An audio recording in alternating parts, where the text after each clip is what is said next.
and you can see that it doesn't really look like makeup. It just sort of gives this definition to the eye. See the difference? I need a nude palette. It's beautiful, but is it right?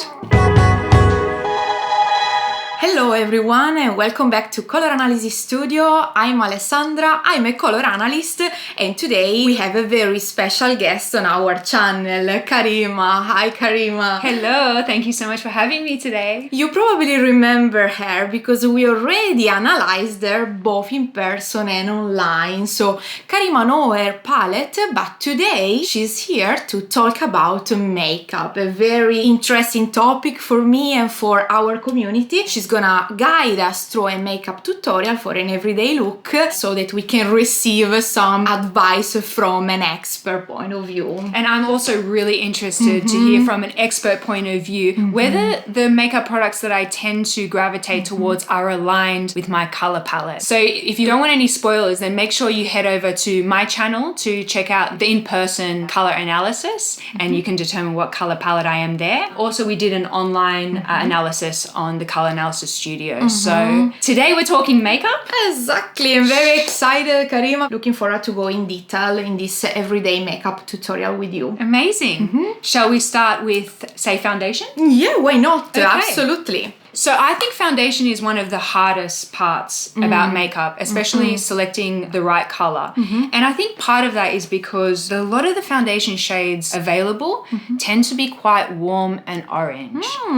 That's a very common topic that we usually receive a lot of questions about because unfortunately for the foundation we don't follow color analysis. So now you know, because you already went to her channel to see the palette of Karima. Karima is winter cool. This means she has a cool undertone, right? Which kind of shade you are using now? So this is a cushion foundation, which is very convenient. Love a cushion foundation. And this is in a light to medium olive shade. Okay, so it seems a little bit warm, right? But why you are using a warm foundation if you are cool? I think it's very tricky to really harmonize all of the colors that are going on the face, on the neck, on the chest. Finding a foundation that kind of harmonizes all of those tones can be quite tricky. So usually on the jawline or on the chest, I will test foundations. And whatever seems to sort of merge into the skin, it sort of disappears into the skin. That's kind of what you're looking for. Yes, exactly, because with the foundation we want to aim to a flawless effect, right? An effect that really blends with our neck and our skin. So basically you don't care about the actual undertone of the foundation related to your undertone, because Karima is cool in undertone, but she's choosing a foundation that is probably slightly warm, but because it's matching better her skin color. So this is the first advice that we always tell our clients. So don't worry too much about the undertone of the foundation, because it's not related to your actual undertone, but is more related to your overtone. And again, even if the appearance of this foundation might be a little bit warm, and it is, with their skin it looks lovely, then of course you're gonna use cool products to emphasize your actual undertone. So lipstick, blushes, and eyeshadow. If you've looked around the foundation shades, you'll notice that shades that are labeled warm tend to be quite orange, and then shades that are labeled cool tend to be quite pink. And I think that's actually a misunderstanding in those who've actually designed the color ranges. If you don't fit into those color ranges, I totally understand, because I often don't fit into them either. You can be cool without being pink. Correct. It's possible. Correct. Because if you apply a pink foundation, you will look very grey because your skin is not pink. Exactly. So you got to kind of quite carefully look at foundations and see, like, what is that color that really blends with me? Yeah, that's kind of what you should be looking closely at. Correct. So that's onto the foundation. Shall we do a little bit of concealer? Yeah, why not? Let's talk about concealer and let's talk about some color theory that maybe we will use for the concealer. Yes. So in concealer, despite the fact that I'm more of a cool skin tone, I'll typically go a little bit warmer for my under eye concealer. And that's because I have kind of a bluish discoloration around my eyes, and that warmth will balance that blueness and make it feel more neutral on my skin. Absolutely. So definitely if you're going for a concealer for around the eyes, you might want to go a little bit warmer, a little bit peachier to balance those tones. Absolutely. So now Karima is using color theory to contrast the bluish of her under eye with an orangey peachy kind of concealer. Beautiful. Yes. Even if your undertone is cool, so even in that sense, absolutely, we want to refer to the actual color that we need to, let's say, neutralize in that sense. Yeah, absolutely. And I'm seeing that you're applying with the finger, so very, very easy, no, to reproduce. No need much, I am many things. Big believer. I'm a big believer. Okay, in the fingers, perfect. And a patting motion around the eyes, just so that the concealer stays where I've put it, so I'm not pulling it everything out towards the sides. Okay. Sometimes you can also use concealer for more illuminating properties. Okay. So you might want to go for a concealer that's like a touch lighter than your skin. Okay. And some areas that you might want to illuminate are the corners of the mouth. Sometimes like under the corners of the eye here, that's a spot that we often develop shadows. So concealer is not just for balancing color, but it's also about lifting shadow. So I tend to kind of look at my face and I'm saying, where am I shadowy? And I'll add a little bit of illuminating concealer there. Wonderful. Shall we move on to, say, a little bit of blush? Yeah, why not? Now we can use a blush that is in your palette. So what would be kind of the quintessential cool winter blush? For sure, mauvey and berry tones. We want to avoid any warmth in the blush. So we want to avoid any peach, coral. That is so funny because you guys, I've been wearing peach blushes for 10 years. So I actually find myself quite drawn to peachy tones. You'll see that a lot of my blushes here are peachy. And I wonder why that is, that I'm kind of drawn. I think because probably makeup products in general, makeup company tends to push a lot warm products. Did you find the same, or if you looked at makeup companies, you'd assume everyone was warm? Exactly. It really looks that way. So we've got two blushes here. You can see that one is a more stronger peachy tone, whereas one is a little bit more muted, a little bit cooler. Yeah. So I'm guessing that within my collection, this is absolutely this one, more harmonious with me. I also love something like this on the cheek, which is very nice. This one. A little bit more of a cool tone berry. You can see that exactly. there. A little bit darker, so probably it's gonna emphasize a little bit better the cheeks. Beautiful, this one. So this one, let's go with something that is more true to my color. Which one do you think is the truest to my? Let me try this one. Yes, okay. It's like a cool sort of a berry, mauvey, very cool winter. Very cool. Yeah. I'm going to again use just my fingers because I'm a believer. I'm a believer in the fingers. And blush placement really does depend on the face shape. I think if you have like a square or a long face, it's nice to put it on the apples. Okay. If you have a high cheekbone or a wider face, it's quite nice to curve around the cheekbone here. And this kind of helps to sculpt the face a little bit. If you have a longer face, if you put your blush more straight across, you'll notice that it gives like a bit of an illusion of making your face a little shorter. It's kind of like a visual illusion there. Beautiful. But for me, because I have a little bit more width to my face, I'm quite wide here, I like this more sculpting placement. And the color is perfect, eh? This is a very natural color. Very natural. It's lovely. It's like this is coming from within. Absolutely. It looks it looks natural. So it's very interesting to see how after that you know your palette, you use makeup to emphasize something that you naturally have instead of using makeup to correct. Really? This is something that I find very fascinating. After that you know your palette, you don't use makeup anymore to correct or because you want to change something in you, because you want to bring out what you naturally have. Yeah, you can really see this enhancing effect. Very beautiful, this blush on you. Lovely. And also, when you learn your color palette, it's a great way to save money because you're no longer making oftentimes like little mistakes on those undertones that just don't really fit you. So it's definitely a good way to save some money to understand these things about yourself. Not only in clothes, but in makeup as well. In makeup, yeah, just as much, I would say. Yeah. Next, we're going to move on to a little bit of powder, which is more for longevity. Okay. More for makeup longevity than it is for, say, color. Although sometimes you'll notice the powder has a little bit of a peachy tone, and that's doing the same thing as the concealer. It's brightening. And if you find that your powder goes on and it looks ashy or gray, it's typically because it doesn't have enough of that peachy undertone in it. For powder and for this matte and shimmer effect that you can reach with makeup is more related to the intensity. Yes, exactly. To your intensity. So usually powder creates this matte effect that is a little bit softer, while a shimmer effect usually it's brighter, right? The highlights pop. The highlights pop.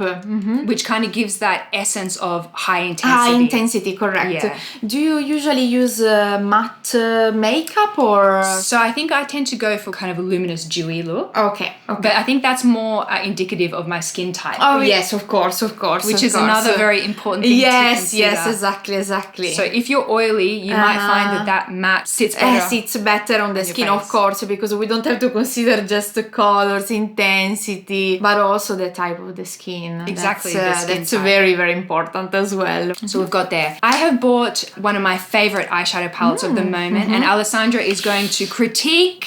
Maybe let me know if I'm kind of on the right track with these colors. Let's see. So this is the Natasha Denona I Need a Nude palette. It's beautiful, but is it right? It's not too bad, if I have to be honest. There are, of course, some warm shades in it, but it's not bad at all, actually. There are a lot of cool shades. Can we try in the hand this brown versus, I don't know, this one, for example? So we've got two kind of browny tones. I'm curious to see how it is in the skin. So if I were to... see the difference? In the two browns. So hopefully you guys can see here, this has got those warm, more reddish and more orangey in the skin. This one is more cool, it's more ashy. So this one actually can be a very good brown for a winter or for a cool undertone person. Because I know that it's difficult when you want to realize a neutral makeup to not use brown. Exactly. But there's many kinds of brown. There's many kinds of browns. So brown can have a warm and a cool version. Exactly. More difficult to find a cool version, but well, it's still possible. So to begin our very easy everyday look, I'm just going to take one of these kind of cooler tone browns on a fluffy blending brush. Just knock off any excess. And we're going to do some eyelid sculpting. This is a very makeup 101. It's essentially giving more shadow around the eyes. So when I prime my eyes, even though they look clearer, you kind of lose the definition. When you put on foundation, even though your skin looks clearer, you lose this definition. So you kind of got to go in a little bit and sculpt and put some more shadows back in. And so without the sculpt, the face results like to be flat? Quite flat, yeah. That's why blush and bronzer, they bring dimension. Okay. Bring dimension. So I'm going to do a little bit of socket shading just through this crease. So where you can feel that little indentation there, we want to follow that line. You'll notice that when my brush has the most product, I start on the outer corner. And that's because we're depositing most of the product there. Start where you want the most intensity, and then you can blend out. And you can see that it doesn't really look like makeup. It just sort of gives this definition to the eye. Immediately. Yeah. And when we're contouring the face, typically, we'll go for a shade that's just a little bit cooler than the skin tone in that area. And it's because when you look at shadows on the face, like if you were to look at this shadow here, it's a little bit deeper and a little bit cooler than my skin tone. I want to replicate that in the makeup. Yeah. So that it looks like a shadow. If I used a really warm tone for this, not only would it be just not ideal for my color palette, but it also wouldn't be a very realistic shadow. Yeah. It would feel like, oh, that's makeup. So for sculpting in general, you use cool browns, If you're looking to sculpt, you typically go a little cooler. If you're looking to give an essence of like warmth or like bronzy, sun-kissed, that's when you start to go for your more bronzy tones. Yeah. So I'm just going back with a clean brush. It's always nice to have just a clean eyeshadow brush to push out any of those edges. Okay, so for the lid, I was thinking like a little bit of a shimmer, something to bring some more dimension. And we have two fabulous shimmers here. This one is a little bit more of a warmer shimmer. And then this one is a little bit more of a cooler shimmer. So in light of my new information, I'm going to use this cooler shimmer. Amazing. Well, now you know your palette, so it's easier, right? So much easier. So I'm going to pop a little bit of that onto the ball of the eye. How naturally looks. It's beautiful. Yeah. Beautiful, beautiful. And I think when you use colors that are in your color palette, they feel intentional. And then also people, instead of complimenting the makeup, it's more about your skin looks great. You look vibrant. And it's because those colors make sense with your with your skin. It's exactly like clothes. So as soon as you start wearing colors that are in your palette, people stop compliment the clothes for some reason and start to compliment you. Yes. So it's something that you really notice, that people don't see what is changing, but they notice a change. Exactly. It's nice. It's nice. And let us finish off this eye look with a mascara. Do you like wearing mascara? I do. I love mascara. It's interesting. In this case, I do prefer black.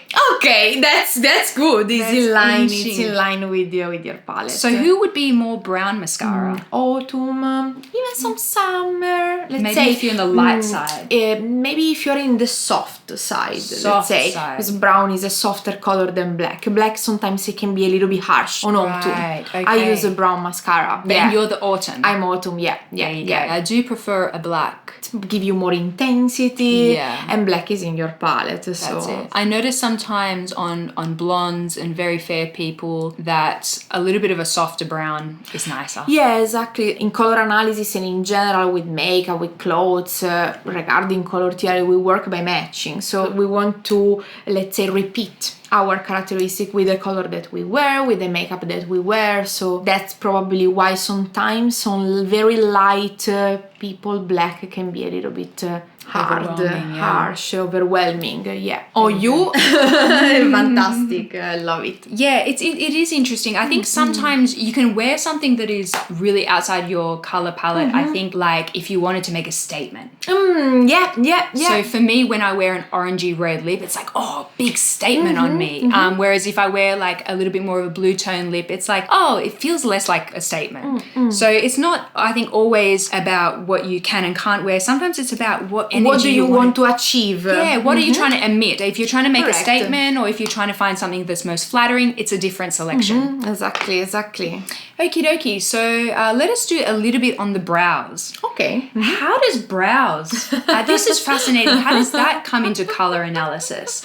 Well, you want to match as much as possible the color of your natural brows. Right. And usually the brows are in palette already, so you don't want to modify too much the color of your eyebrow. We should kind of be a little bit sticking to our color here. Yeah, I think that it's the same of her color. So the best color that you can have is your natural one. Right. You can emphasize it. Yes. Okay. But you don't want to go against nature because nature always is right. So yes, I have exceptionally ashy eyebrows and my hair is quite ashy. If I try to use a warm brow pencil, immediately it will be out of place, right? And it looks like makeup straight away. It's like, oh, that's clearly she's wearing a lot of makeup. It will look fake, let's say. It doesn't look quite right. Whereas if I am using something like this is a Korean brow pencil and they do fabulous ashy brow pencils. Japanese and Korean products are great for that. I'm just going to add a tiny bit to the tail here. I noticed that if I do a stronger brow, it lifts my intensity as well. Of course. So you can play with intensity, increasing the intensity with makeup. Right. So define the brow, add mascara, so add something stronger. I always felt as though like the more makeup I wore, it felt like the more kind of like stronger I could go with my clothing and my colors. Yeah. And I think that's because as you add more makeup, it kind of increases your intensity somewhat. Correct. So we can play with intensity if we want to play with intensity in terms of clothes. For example, we can add some makeup on to increase it a little bit, artificially increasing it. Yeah, absolutely. Wherever I'm kind of a little bit sparse, but it's an everyday look, so we're going to keep it pretty natural. And then for the lips, I've bought 2 lip colors here that I would love for you to assess. lips. Okay, let's have a look. Lipstick is difficult because usually, especially in the nude area, we are in the warm area always. Yeah, that's it. So but this one is nice. That's why That's cool. So this is quite a cool tone, purpley tone. Yeah, and definitely. You might think like, oh, I couldn't wear purple on the lips, but somehow for those of us who are cool tone, it works. It works very well. It works very well. This one is a little bit warmer. A little bit warmer in comparison to the other. A little bit warmer. A little warmer, but still in the cool. Blend it in the skin, this one should give you a pink shade, while this one more orangey. So if you start to blend, it's a nice trick to... you can see what's going on. And this one is already in the pink family, so this one of course is gonna be pink. Whereas while this one is starting to get that orangey or brownish shades more than this one. So if you are a spring or an autumn, you're looking for those slightly warmer colors. If you are a winter or a summer, you're looking for those cooler colors. So I'm going to use the cooler one for today. The cooler one. And of course this one is a very natural and everyday look. So even if you are a winter, it's not that you have mandatory to wear a very bold lip color every day. Absolutely. So this one basically is the perfect nude for a winter. And you can see that it doesn't look really make-up-y on me or anything like that. It's fantastic. Sometimes what I also like to do is I'll take a little bit of whatever's on my lips and I'll pop it on my cheeks as well, because then you have that nice kind of meshing between the two. So I think, Karima, you realize a very nice and fresh look for a winter. So very, very beautiful. Of course, this is an everyday makeup. If you want to make this makeup bolder, we can increase the intensity with the lipstick. What do you think? How can we adapt to that? So if you wanted to amp this up, increase the intensity, make it more evening, probably the first thing I would do is add a little bit more shading around the eyes to get that depth around the eyes. You could add a little bit of a stronger lip. You could add a little bit more of a contour or a blush. And all of that is going to kind of elevate it. But for this, I guess it's more about, you're just seeing my face and it's not so much about the makeup.